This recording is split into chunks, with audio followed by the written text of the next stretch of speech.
তো নমস্কার বন্ধুরা, চলে এসেছি আরও একটা নতুন ভিডিও নিয়ে।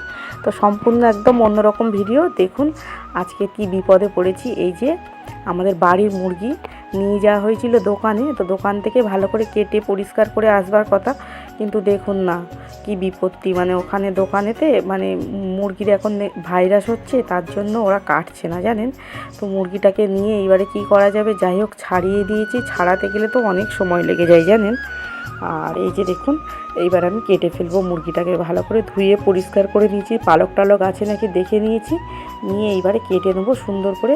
আমি যদিও বা কাটতে পারি, আমি আগে কাটতাম, কিন্তু এখন যেহেতু মেশিনে কাটে তো তাই আর কাটা হয় না। মেশিন থেকে বাড়ির মুরগি মেশিনে নিয়ে গেলে 40 টাকা 50 টাকা দিলে ওরা ছাড়িয়ে খুব সুন্দর করে কেটে দেয়, তো আর লাগে না। তো এই যে বাড়ির মুরগি দেখবেন সলিড মাংসটা খুব কম হয়। তো একটুখানি আমাদের সেই কুকুরটা আছে টিম, ওর জন্য একটুখানি সরিয়ে রাখছি। ওকে তো দিতে হয়, প্রত্যেক দিন মাংস দিয়ে ভাত খায় জানেন, মাংস সবজি দিয়ে ভাত খায়। তো ওটাকে সরিয়ে রাখছি, রেখে মাংসটা সম্পূর্ণ আমার কাটা হয়ে গেছে। চলুন এইবারে বেসিনে গিয়ে মাংসটাকে ভালো করে ধুয়ে নেব। নিয়ে আজকে চিকেন কষা, রুটি পরোটা দুটোই বানাবো, যে যেটা খাবে, কারণ সবাই তো পরোটা পছন্দ করে না, রুটিও খায়। তো তার জন্য এই যে দেখুন কলে চলে এসেছি বেসিনে। তো এসে ভালো করে আমি 3-4 বার ধরে ধুয়ে নেব। যতক্ষণ না পরিষ্কার জল বেরোবে ততক্ষণ আমি এইভাবে ধুয়ে নেব। দেখুন কত সুন্দরভাবে পরিষ্কার করে ধুয়ে নিয়েছি।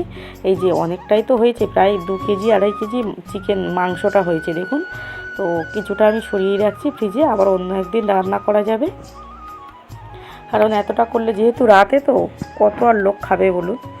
আর তো ভালো করে এবারে রুটি করছি। প্রথমে রুটিগুলো করে নেব, নিয়ে তারপরে চিকেনটা করব। রুটি হয়ে গেলে পরোটাটা বানাবো, তারপরে চিকেন কষা বানাবো। চিকেনের আজকের কোনো ঝোল টোল বানাবো না, আজকের কষা আর রুটি পরোটা দুটোই বানাচ্ছি। তো রুটিগুলো আমার শিখে নেবো এবারে। তো এই দেখুন আজকের বাইরে আমার সেই ভালো কড়াটা পড়ে আছে, আর উনুনে যে রান্নার কড়াটা, এটা বাড়িতে ছিল, তো আর বাইরে আর যায়নি রাতে জানেন।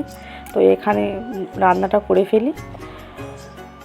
তো তাই উনুনের কড়াটা একটু মানে অনেক দিনের কড়া, তো পুরনো কড়া জানেন, কালো হয়ে গেছে একদম, মানে প্রায় এর বয়স 20-25 বছর হবে।